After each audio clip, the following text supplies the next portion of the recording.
If you're interested in some deep conversation and subjects that are normally not spoken about, then this is going to be the interview for you. Myself and Tarek Kholoussey of Nomads Giving Back had a deep discussion today about self-actualization, social enterprise, the responsibility of travelers and nomads as they move on to different communities as they travel. And it was just an awesome ability for Tarek and myself, who've known each other for now just about a year, to learn more about each other and each other's pasts, leaving the corporate grind, doing something that you're passionate about, and all of the naysayers that come within that, and all the challenges and struggles and things. So I think you're really going to love this conversation. It's raw, it's honest, and I so appreciate Tarek's involvement. So you're going to love this one. Stay tuned for this episode of Remote Weekly Spotlight. And welcome everyone to another edition of Remote Weekly Spotlight. I got a cool new intro. Wanted to show that off. Thanks, Tarek, for being a part of that. And this is the show that gives you an inside look at people who make successful remote companies and how to get a job at one.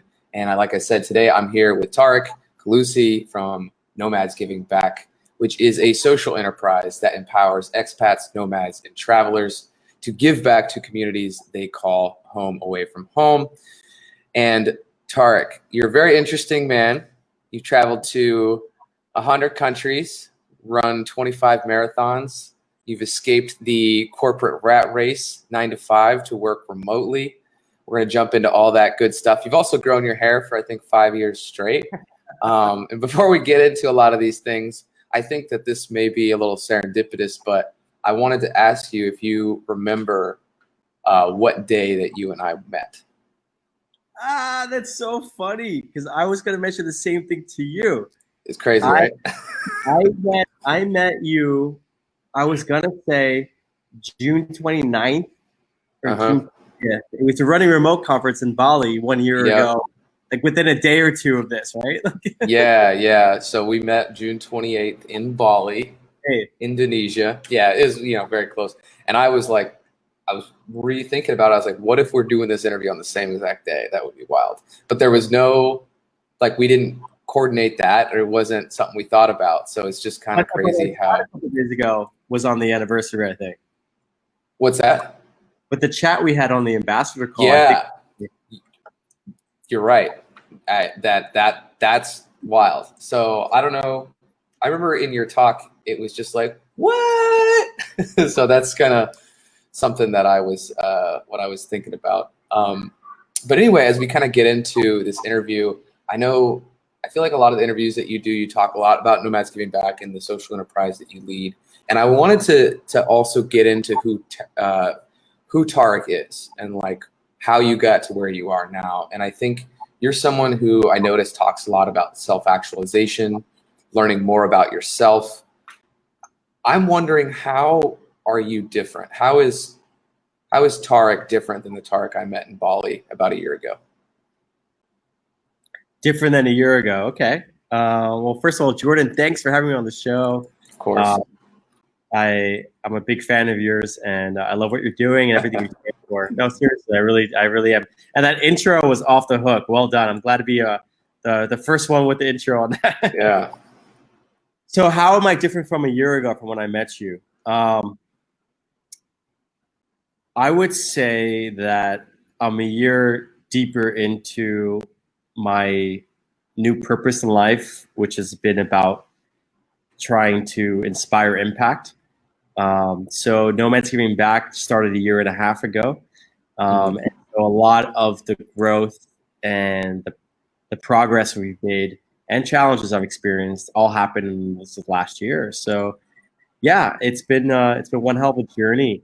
You had mentioned some of those highlights or moments in my life that I'm proud of, but I sort of put some of that personal growth a little bit on hold, or not on hold, but secondary to focusing my energies on my professional and purpose, all about Nomads Giving Back this last year. So I feel like I've learned a lot about leadership in a new realm. My professional career afforded me the opportunity to lead in the corporate world, but more of the suit and tie, more different sort of incentives than than Yeah. trying to, lead purpose-driven people.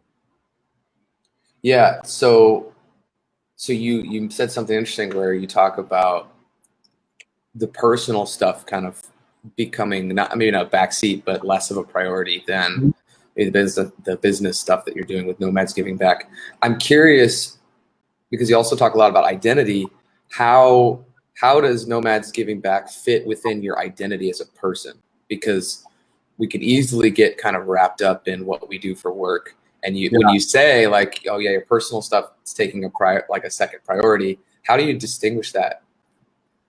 That's a great question. Actually, your question is a premise of why I started Nomads Giving Back. Like, I identified in myself this, whether it's healthy or unhealthy, a lot of people say it's unhealthy, belief that like when I really want something, I obsess about it. I really go after it. Mm-hmm. So when I was in the corporate world, I really prioritized my job over all else. And in some ways it served me well. In some ways it served me very poorly. Now, when I took a long break, traveling, backpacking, nomading around the world, and I knew that I wanted to create something, I said to myself, if I do, I'm going to obsess about it. I'm going to really care about it and think about it. So I wanted to create something that was basically the personification of me, that was an expression of my values, of how I see the world, and knowing that if I'm going to spend my time dedicating something and my energy and my money, what is most aligned with the expression of who I am. So at least if I know that I'm like at night waking up thinking about things that I naturally do, that it's going to be aligned with who I want to be and what I want to leave as maybe a small dent on the world, So, yeah. Interesting. Okay, cool. Because I always like when I think about it for myself too, and I have a very similar story because I was in corporate and I'd been there for about four years. And at some point I just had realized that the conversations that I was having every day, like the which I think are the backbone of our fulfillment in life, is the conversations that we have every day. Because connection is the most important to humans, right? Like how we connect to other people. We can't survive without connection. And the connection is facilitated by communication and conversations. So if you're having shitty conversations that you don't care about, that is going to reflect the quality of your life. And if that is happening every day in and out within the work that you do 40, 50, 60 hours a week, I think you can really live in this miserable place. So I think that was similar to me. Oh, that's spot on. That's spot on. I mean, at the end of the day, I often believe I created my dream job because that's what I wanted to do. I found myself in a situation where whether it's my own team or people that want to get involved with what we're doing or our local impact partners, like I am surrounded by inspiring, socially conscious people.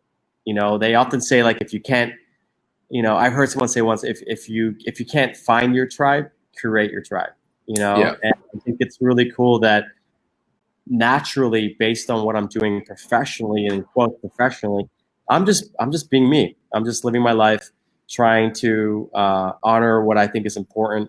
And if I can help people along the way, that's amazing. But really, it's a little bit self-serving as well because I really enjoy this. Yeah. I think a lot of the things that we can do as humans to make ourselves better and to create better lives for ourselves are inherently selfish, but they also serve others. Yeah. And I don't think that those are mutually exclusive. A lot of people Yeah. A lot of people will like look at that and say, okay, well, not look at you in particular, but I think a lot of people might look at an action that seems selfish on the surface and say, you're doing that for yourself. But in reality, you're doing it for yourself so that you can be of service to others. And you can't come from a good place if you're not taking care of yourself as well. Exactly. I mean, if I could chime in there, like, yeah, we have in our logo of Nomads Giving Back, where there's a spiral. And what you just described is the whole concept, where in the middle of the spiral is a little heart. And I believe that we should, really take care of ourselves, inspire ourselves. And then if you can do that, you can inspire others and you can help others. And once that happens, there's this virtuous cycle of growth that happens, like a spiral.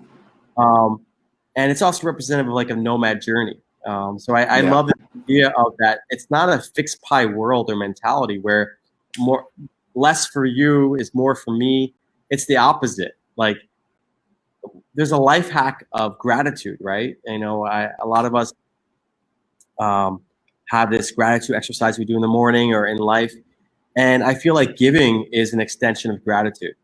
And knowing how much we can actually affect other people, it's very empowering, it's very meaningful. I think we all crave meaning and feeling like we can actually make a difference. So when we do that, we help others, then that actually is helping us, because now we are living the best version of ourselves in our full power. And so it's interesting. It's counterintuitive to a lot of where I come from. I come from a New York capitalist, MBA banking, background. And you can feel it in our culture today in the US. There's a kind of a divide in that kind of realm. It's like, but that's a whole nother topic. Yeah. Well, take me back to that Tarek, the one that was kind of stuck in some of those maybe constructs and weren't as self-aware, you weren't as self-actualized, as you may put it. Tell me about that time in your life and how did you get out of it? Yeah, I mean, you used the word self-actualized a couple times, and I by no means will pretend that I'm self-actualized, but I have to tell you that I actually do care about that. I generally do. I've been taking action steps in my life to see if I could make progress for that, because what else is more important? I mean, we got one go at this life. But taking you back, everything is relative. Everything is relative. So when I was in the world, I grew up with this amazing family in Pennsylvania. Originally, I'm from Egypt, and then I did the whole, worked hard in school, went to college in DC, and then moved over to New York and did the whole corporate thing. And I got kind of caught up in the whole corporate path, but then it didn't last long. I mean, within less than a year, within less than 2 months of moving to New York, 9/11 happened. Shook the whole world, shook my world. And then there was my job, my identity. Like, I'm my own man. I worked so hard my whole life to get to this point, living the American dream. And then I lost my job because I got caught up in the biggest corporate scandal in America's history with Arthur Andersen and Enron. And so here I am, unemployed in 2001, in post 9/11, with an Arab Muslim background. And so it made me very vulnerable for the first time in my life. But in hindsight, it was that vulnerability and the chaos going on that kind of like shook me up. But to answer your question, like, who was I? I ended up basically never wanting to feel that vulnerable again. So I worked really hard. I did the whole MBA thing and full-time MBA, full-time work. And just, I was so driven to be independent and to show that I can make it in this world. And that saying, if you can make it in New York, you can make it anywhere. Yeah. I love it. I think it's true in that world, but in the real world meaning the rest of the world, I don't know if that applies. I think it was very interesting to try being a free-flowing soul, a plastic bag in the wind for a few years as a nomad. And I got tested in ways that I'm not sure the New York corporate rat race taught me anything. Yeah, it's all relative. That's interesting because you also had another job that you had lost due to a market crash, right? Yeah. And what I think's interesting about those two situations is that a lot of people haven't experienced something like COVID, right? But it seems like if we look at your corporate career, it seems like you had two instances where you faced something that impacted your career as much as COVID is impacting a lot of people's careers right now. So what would you say to some of the people who maybe lost their jobs due to COVID, and how to make, this a positive situation or come out the other side better as you did? Yeah, yeah. Listen, I mean, for those of you out there that might be listening to this, that may have lost your job, or you know someone who has, it's tough. I mean, it's tough. I've been through it multiple times. My corporate career was a roller coaster from the 2001 crash and with 9/11 combined with the scandal to 2008. I was working for Goldman Sachs in London at the epicenter of the financial crash. Yeah. That's wild, man. I can't imagine what you were feeling when that happened and you'd already been through the other stuff. You're like, is this ever going to end? Oh, I mean, I'm not kidding you. Like, I finally got that so-called dream job after like dedicating a decade of my life to it. And I swear the week I joined, it was the all-time high stock price, all-time market high price. And then within a year, 80% crash in that company. The competitors had dropped, the markets were dropped. So it was so tough to accept loss. And I think that's the moral of the lesson is attachment. I was attached to an identity, a career path, income level, a bank account, all these things that were just disappearing before my eyes. And it hurts. It hurts. I just recently have gone through something on a smaller scale, but even with coronavirus, like I'm going through my own professional financial challenges. And I haven't actually felt like 2008 and 2001 as much as I did this year in 2020.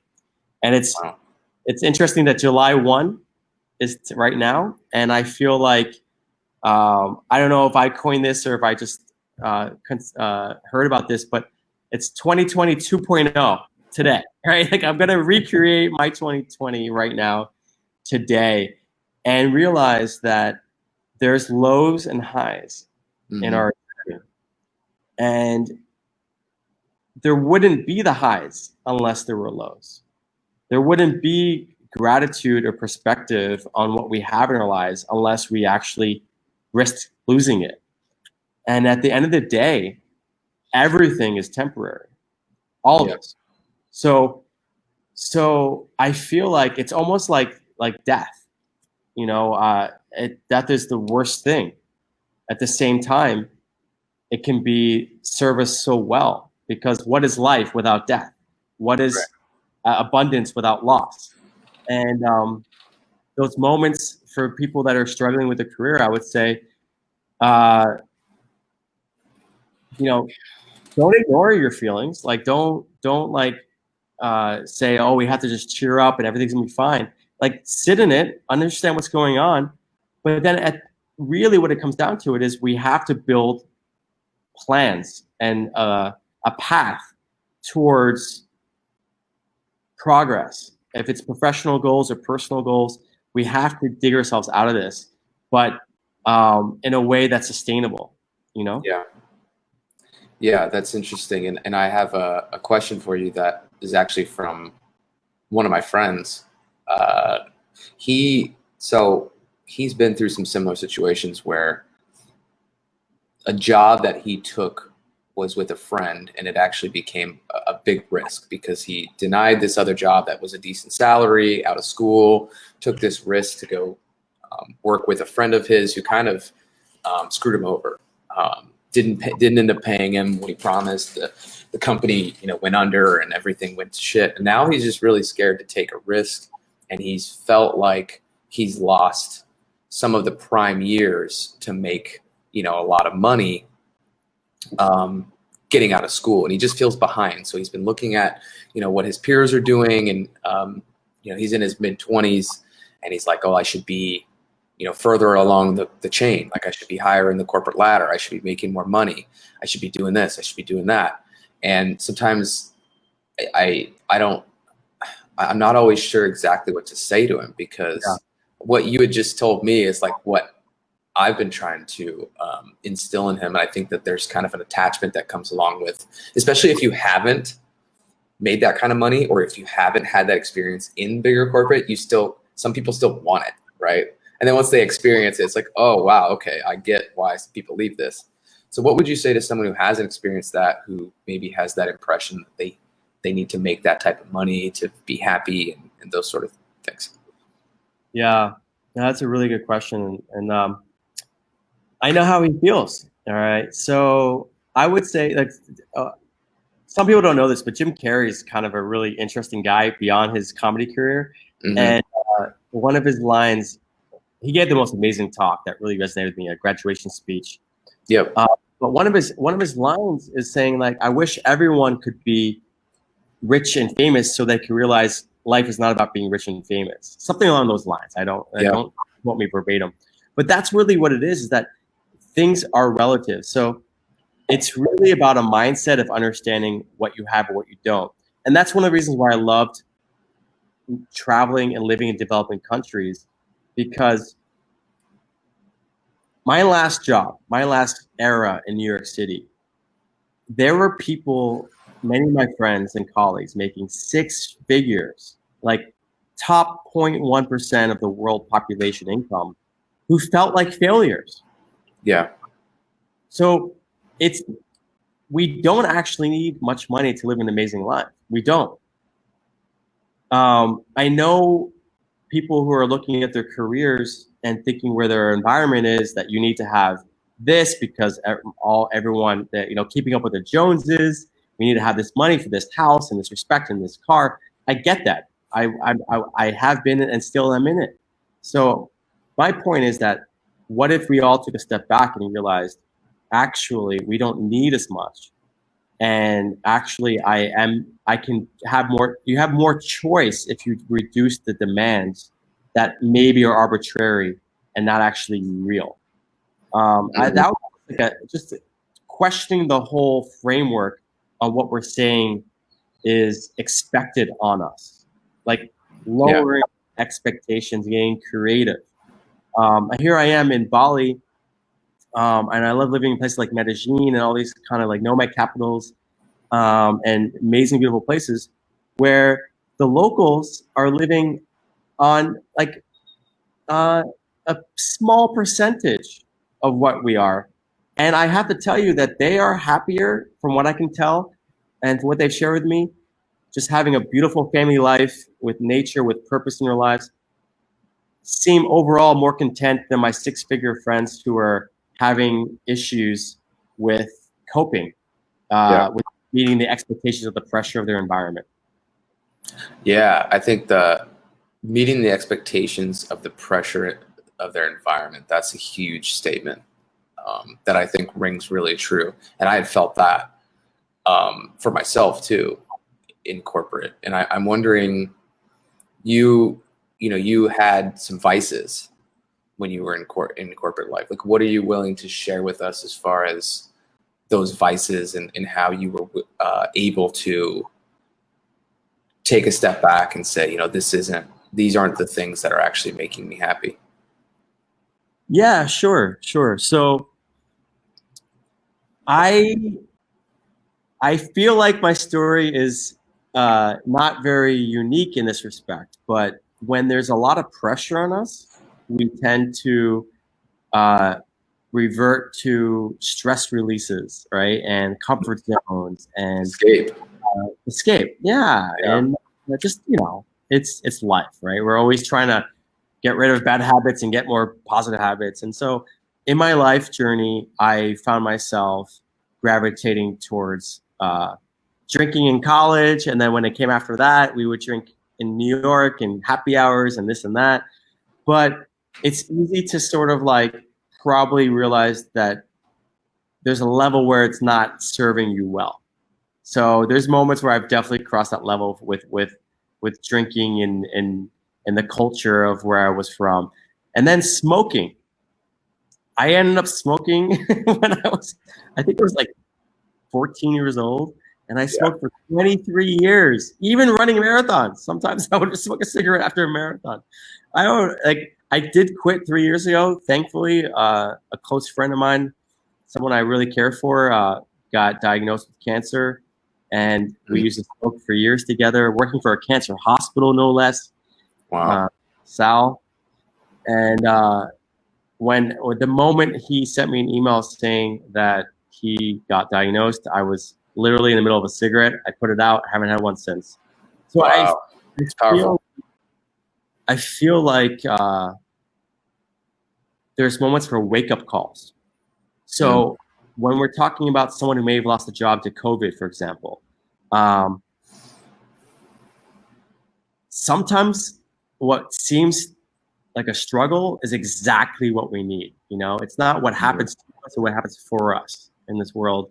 And we don't get that perspective until later. So that's the thing that I need to remind myself, because I'm still going through struggles. I'm not going to lie. Very recently. The thing is it's just reminding ourselves that we need to have perspective. So my advice is and just self-care. Like because I went through some scarcity, extreme moments of like feeling like I was very vulnerable, not being able to take care of myself financially at a early stage, and then the 9/11 and the corporate environment, I went way too much focused on must survive, must climb the corporate ladder, do whatever it takes, beyond what is for Tarek, for me. Like, I get it. So anyone who's listening to this that may not subscribe to my story, that's cool. But for me, I went way beyond for a decade into career path that was not for me. And so I was swimming upstream. So it's not like life doesn't have stresses when you're aligned with your path, but it's very different when you're attracting values and energies that are more aligned with your life than when they're opposing it. So why did you go from that to 16 marathons in 16 months?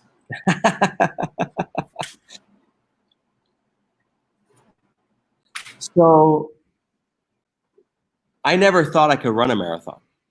I thought it wasn't in my cards. And I had this amazing roommate and good friend, Sean, and other people in my life that have done like the New York City Marathon and other things.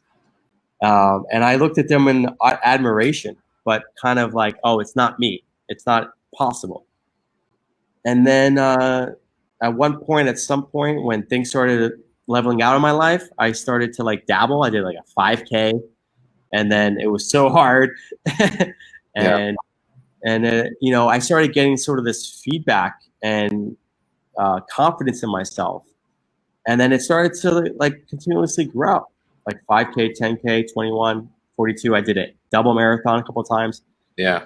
And I think for me, it was one example where I believe in the growth mindset, and I believe that our possibilities are limitless, but I didn't have faith that I can do it. And this is just one way where I'm like, you know what? This has nothing to do with the world. I can't blame the corporate world, blame the government, blame anything other than me. This is in my control. So and then when I started to see progress, I thought maybe there's a possibility that if I can achieve the impossible in one aspect of my life, like running a marathon or ultra marathon, what if I can accomplish other impossibilities that were so-called impossible? So that was the most meaningful takeaway for me. And of course, it was great to like travel around the world and connect with locals in a positive way. You know, a marathon brings out the best in people. You know, you have a bonding experience. So I met some amazing, incredible, inspiring people. It's a healthy habit. And I feel like habits, it's good to exchange smoking with marathons. I would say that to my kids, you know, if I had them. Yeah. So do you have any more planned? No. And that goes back to my previous comment about I reshifted the last year or so. Gotcha.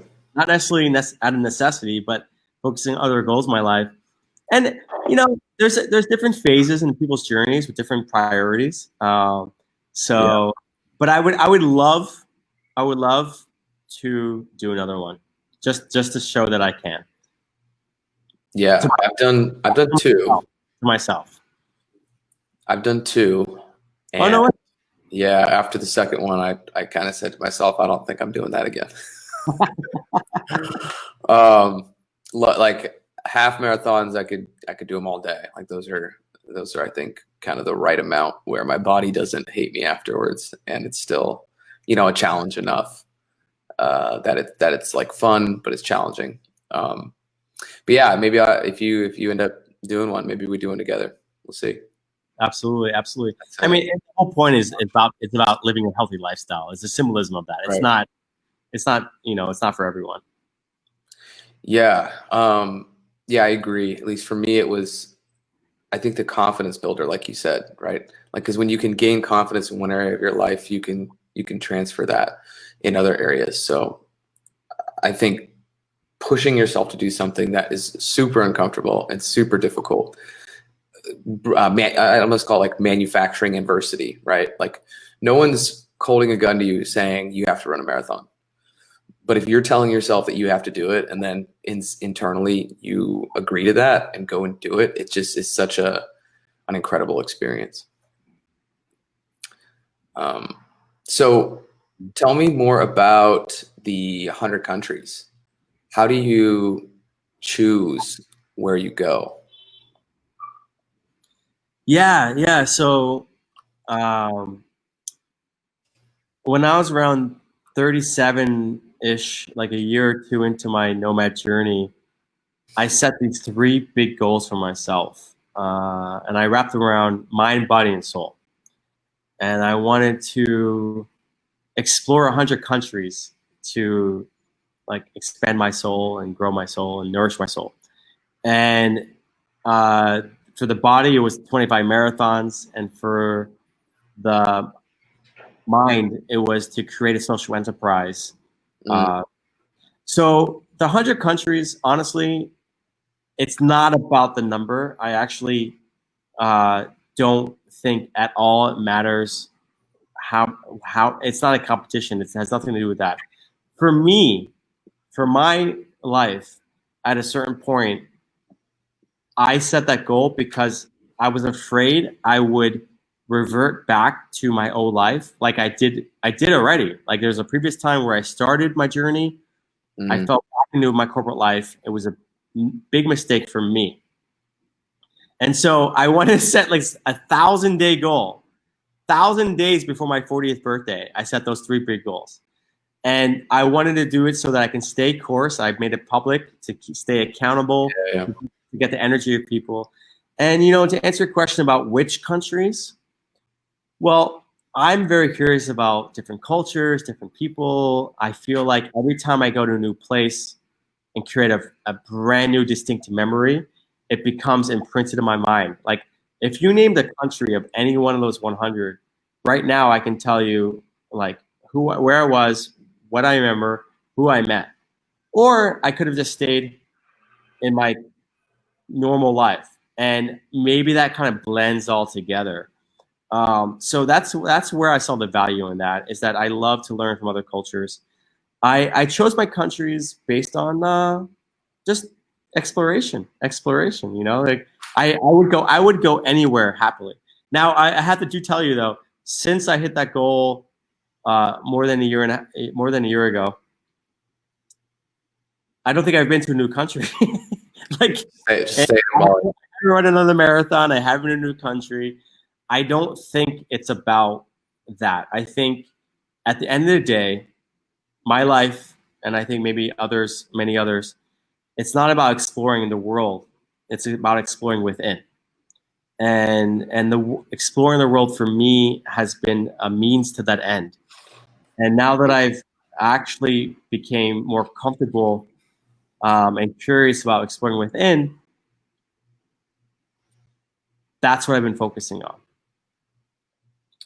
Yeah, it seems like for you, like you said, those personal goals that you had, the marathons, the countries, you've ticked those boxes and you've gotten purpose out of those two goals, but it never really was about those numbers because those numbers sound like they were probably pretty arbitrary, in a sense, right? You're just like, 25, 100, like it sounds like a lot. Yeah, exactly. It was arbitrary. It was Yeah. just for me to stay on track when I feel like one of the things that have worked well for me sometimes is when you're coming from a place of abundance and strength and clarity, set big goals long term, knowing that you're not going to be in that healthy mindset the whole time. Yeah. And then you can revert back to that strategic planning. And that works for companies too, right? Revert back to your plan when things were the way they were supposed to be.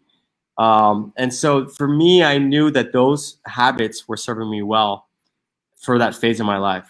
And it helped me during those rough times to know that the anchor and the stake was I pride myself in achieving goals that I commit to. Yeah. And it sounds like it may serve you at some point in the future to reevaluate those things, right? It's like, oh, do I want to go to another country? Do I want to? And then you'll set whatever goals you need to set at that point. But I'm curious what goals you've set for Nomads Giving Back, because that is the priority now. Like, what do you view as the things that you hope to accomplish with Nomads Giving Back this year? Great question. Great question. So to take a quick step back, the whole purpose around Nomads Giving Back is to inform, inspire, and empower all of us to give back to the communities that we call home away from home. And really to connect locals and foreigners in these amazing places, right? And help solve the problem that I've heard so many times. I want to give back and I don't know how. So we want to serve as that bridge and that go-to resource. A lot of things shifted as everything related to nomadism, travel, the whole world, right? Everything has been shifted. What we have done for the last year and a half is we've led 60 events, bringing people together, foreigners and locals, all around impact, trying to solve that problem that we want to do. And where we are today is we now have 30 amazing, incredible teammates around the world among 6 continents. And we have another 30 ambassadors like you, Jordan, who are like proud to represent and spread impact around the world. And we want to return to having these impact experiences, bringing these people together physically. But of course, in Corona times, we shifted that online, and we've been having community events and panel discussions, trying to connect these inspiring impact leaders and helping people to know how they can give back. So what we've been doing like these days is positioning ourselves for the next phase. I'm saying like today's 2020.2.0, and I had this incredible team that we are looking to position ourselves for that. So we want to create skill sharing programs so that the two barriers I think that locals have, locals in the places we are compared to where we're coming from, are 2 levels. There's language, and then there's digital skills. And a lot of us expats, foreigners, nomads have language skills. Usually English is the one, and digital skills. And so we want to try to figure out how can we share those skills and level the playing field more in this world. Because at the end of the day, all of us foreigners, we wouldn't be where we are. You would not be in Playa del Carmen right now, Jordan, and I would not be in Bali right now unless we were benefiting from the community. So how can we, give back and offset that advantage, that privilege that we have? And the other aspect is travel, socially conscious travel. That we don't really have a workaround. One of my partners is starting to do online experiences. We might partner with him on that.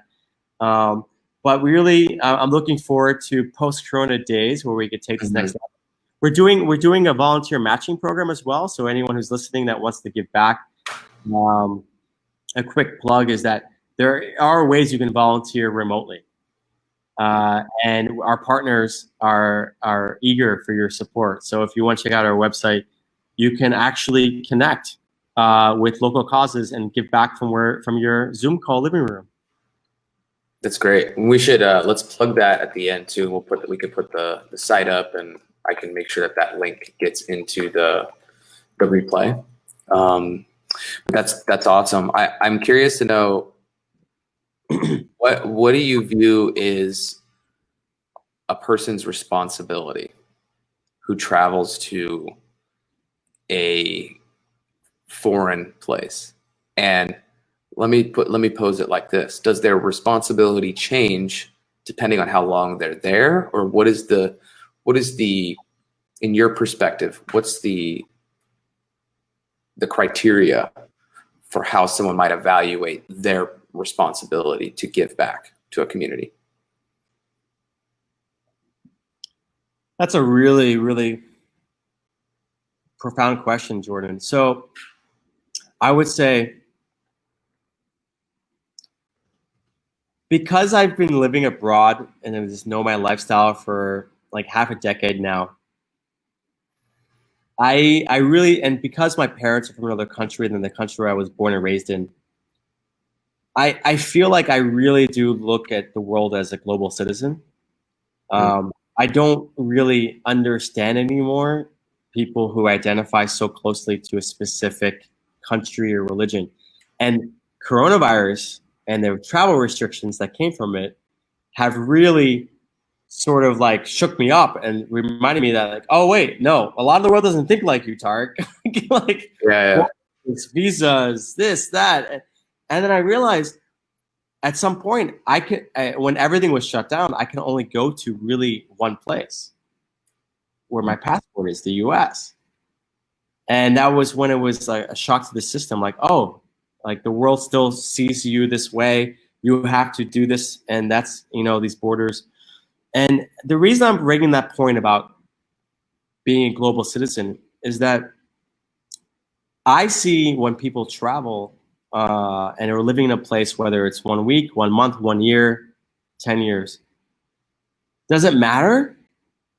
I mean, does it really matter? I mean, you are part of the community that you are a part of. And yeah, you can choose to like not be a part of it, but why is it that sometimes I hear, and I've experienced it, where I gave back to like poor people in Africa and people say, oh, why aren't you giving back to Americans first? We have poor people in America. That's true. There's need everywhere. But this whole argument that you can't give back to other communities but only your own I don't subscribe to that. In fact, I believe in more of the fundamental belief that if we're all equal and you want to optimize impact, it's the developing countries, the ones with the most poverty, the ones with the least advantage, that need help. And I believe that a lot of us, especially me, I won the birth lottery, right? I was born into a path that would make it easier for me to succeed. And if my Gojek driver today, who delivered my food and spent a half hour, an hour of his time to make $1, if he was born in my shoes, he would have been at least as successful, if not more. So that's how I sort of view the world. And I think that if travelers are going to go to a place like a lot of these remote workers that are your audience are going to go to amazing places: Lisbon, Chiang Mai, Medellin, Bali, Barcelona. I mean, there's dozens of these beautiful places that are welcoming us in. How do we offset our impact? Because we are having unintended consequences. We're raising rents, we're raising costs for locals. that can never appreciate their own country because of what we're bringing, and we might be depreciating their culture at the same time. So it's just like, let's just be mindful of our of what we can do, and that's the premise of Nomads Giving Back, is that we actually celebrate our impact.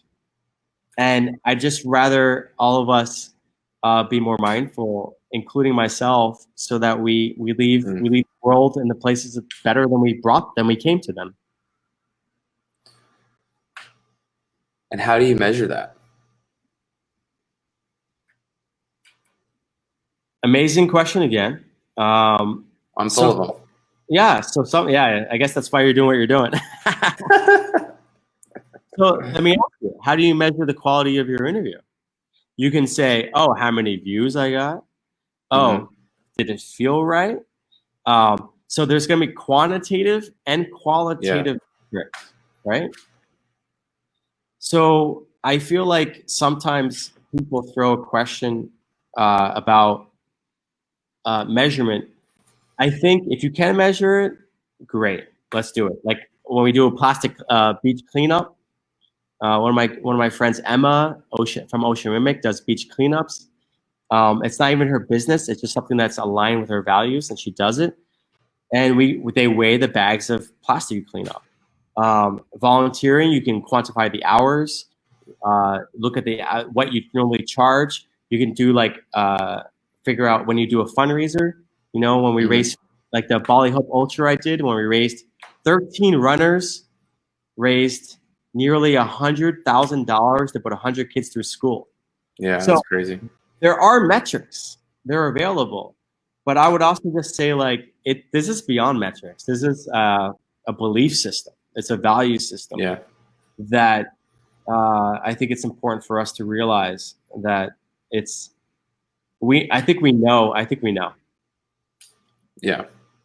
I also wanted to highlight a couple of comments. One was that someone on Facebook, because for some reason, the Facebook doesn't show the people unless they approve it in StreamYard. So you got to approve your comments. Okay, that must be Brian. So I pride myself in my ability to achieve the goals I set my mind to.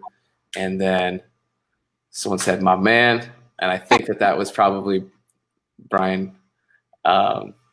So I love that. And I think, again, it's not necessarily having to measure everything that you do. But I think one of the difficulties of trying to figure out how you can have a positive impact, and if you do have a net positive impact, is those moments when you're like, does it really matter that I do this? Like, is it actually going to make a difference? Yeah. And I think the short answer is yes. It's going to make a difference, because if you change not even one person's life other than your own, but if you change your own mindset and you change your own ability to be compassionate, you change your own ability to give, that could impact someone else to do it as well. And you just never know what those unintended things are that might happen just because you show some effort. And I think that's really important, is that we don't forget that. And I'm curious to you, like, what do people not know about running a social enterprise, about running a social enterprise remotely? Like, what do people not know about what your life is like?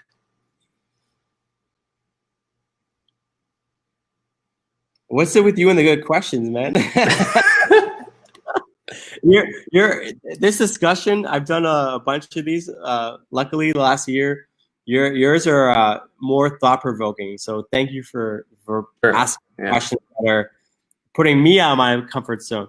But so if you're deliberately asking me, what am I not being asked and thinking about, I would say that it's hard, man. It's hard.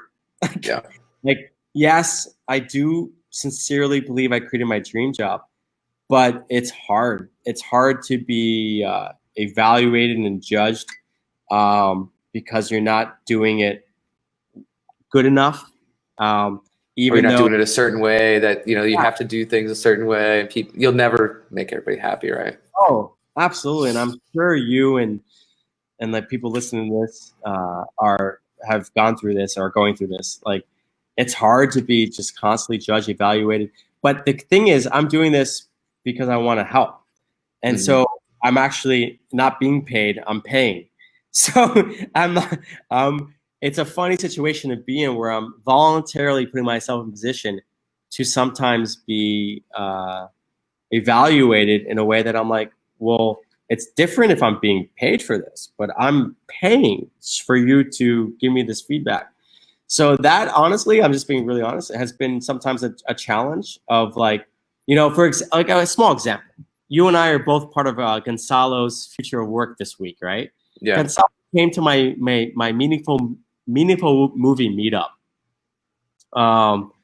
where we were hosting a documentary with a social conscious discussion and connecting people for free. When I first posted that first event, and I was really sort of like getting ready to take it, I got feedback saying, "How dare you, you know, have an event that houses giving back?" And then I said, "But it's free, and we're just trying to raise advocacy awareness."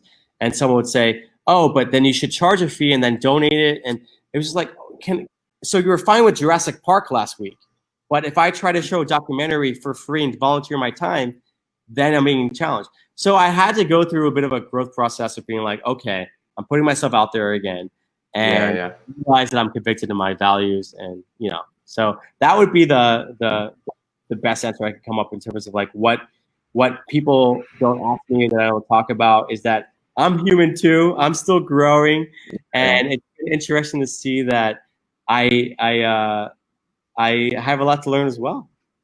It feels like it could potentially take you to that breaking point of like not even wanting to do it anymore.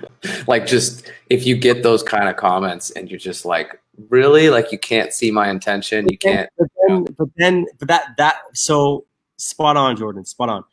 That is the learning curve, is to then question myself and say, why am I doing this? How bad do I want it? You know? Yeah. Like, and I think a lot of us, we have idealistic values that we want to maybe aspire to, but then how do we internalize them and actually live by that code?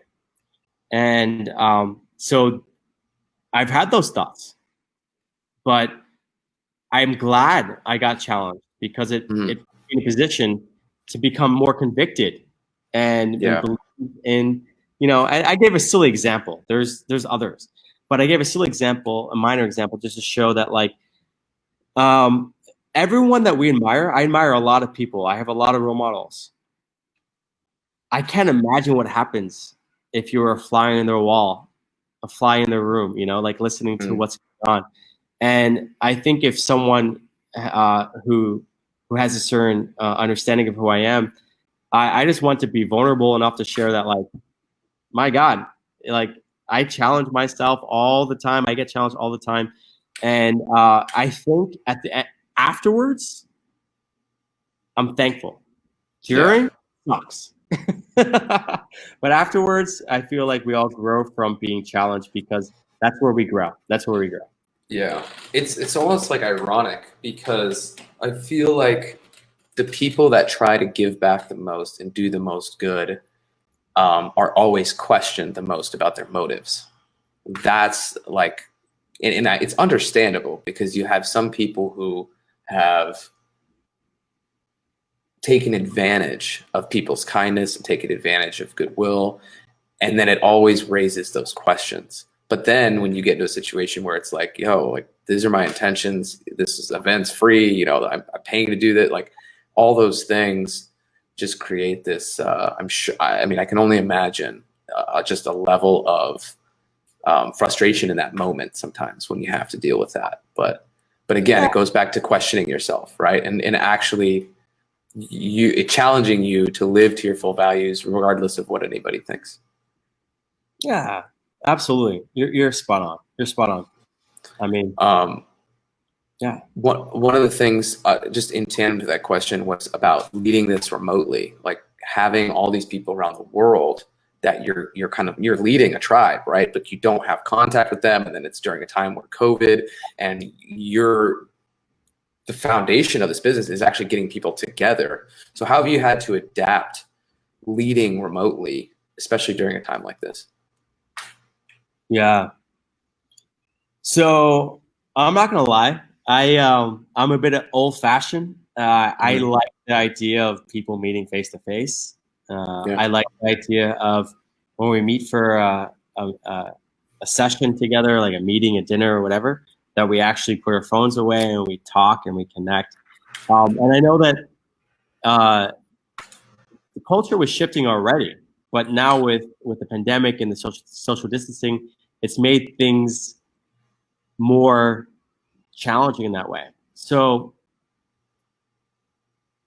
my whole premise around Nomads Giving Back has a lot to do with connecting people that would meet otherwise, you know, locals and foreigners, and having a bonding experience. And you can't, I know we're trying, but the magic doesn't happen at the same level online.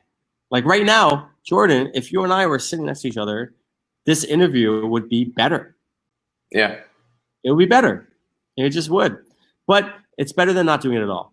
I would say, like, for leading my team and trying to build a community online, we have been trying to adapt to the technology. We are all about the Zoom. We now have had multiple conferences online, talks at conferences. We participated with a few, including the one that's coming up with Gonzalo on the 4th with Future Work. So you're on the 4th. Yeah. Okay. Yeah. Cool. We'll definitely plug that in a moment. Cool. Yeah. But we've also had our own community events. So normally we've had 60 events in a year and a half, like averaging almost one a week, and they were almost all face to face until a couple months ago. And now, so we had one last week where we're just trying to bring people together as a community on Zoom. We use breakout rooms because I feel like it's not about having 50 people. It's about having groups of 5, so you can actually have a real connection. And the team that I'm blessed to be part of, we had one just like 12 hours ago, 24 hours ago. And the one with you like 36 hours ago, where it's just so cool to, you know, despite my criticisms of being online, it's very cool. It's very cool that you and I can have a deep conversation like this, right? We had like about 16 or 18 of us last night, just sharing from Africa to Europe to Asia to Australia to the Americas. So we have this tool of connecting, and it's a matter of how do we use it in the best way. So yeah, I'm looking forward to the post-pandemic days, but also trying to make the most of these tools that we have. For sure. And I think you're right. You know, they are tools. And if we had a little bit more time, I'd love to hear you have a rant about social media, but I want to make sure that we get people some follow-ups here that they can actually take action on. So one of those is the Future of Work conference. So if you're watching this now, my talk is in 2 hours. So I'll be on talking about remote jobs, a system that you can use to find a remote job. Tarek, do you want to plug your talk in the time on the 4th that it is? Yeah, sure. So it's on the 4th. I'm confused with time zones, so I don't want to say the time, but it's on the website. And it's on the website. Yeah, there you go. Yeah, I mean, it's like, I think it's 6 p.m. my time, so Bali time. And I am going to talk about, with my amazing teammates, Mina and Karen, our surprise guests that are no longer a surprise to your community. They're going to chime in about how you can get back remotely, you know, like during these interesting times. And yeah, if you guys want to check in, we'd love it. So I assume that would be through the volunteer matching form otherwise, right? That they can do that? Yeah, so there's the talk about in general, but then there's this online form process on our website, nomadsgivingback.com. If you are interested in volunteering with one of our partners, we will do a matching process for you. We also have like Facebook groups and communities online. So yeah, if you're curious about what we're doing, check out our website. And to become an ambassador, we had someone in the comments who wants to become an ambassador potentially. Oh God, there's a couple more questions that just came in. But in order to become an ambassador, you can go also to the website here to nomadsgivingback.com/join. Make sure you put my name down on there if you end up joining, so that Tarek knows where you're coming from, and they can fast track that process to get you into ambassadorship potentially. I don't want to make any promises. If you know Jordan, you're in. All right. I do want to say quickly before we run out of time, like I'm really grateful for your influence and your sharing your voice, from like the video you did on Black Lives Matters to like I just love that you are a very conscious person through and through, whether it's work, professional, personal. Like I know who you are, and I love who you are. Mm-hmm. And thank you for being who you are. Thanks, man. I appreciate you, and that's exactly why I wanted other people to know who you are, because I feel the same. And yeah, it's been awesome, man, to have this conversation. And I think as far as other NGOs and projects to find volunteers, I think that's also on the site, right? Or you can go into volunteer matching and you submit your I need a volunteer area. So all those links will be in the YouTube video. You can go on nomadsgivingback.com and navigate all those things, or you can get a hold of Tarek, or get a hold of myself, and I can point you in the right direction as well. So thanks everybody for being part of this. Tarek, thanks so much for being part of it, man. Appreciate you. I'll let you get some sleep here. And for everybody else who is out there, keep wandering. You're not lost.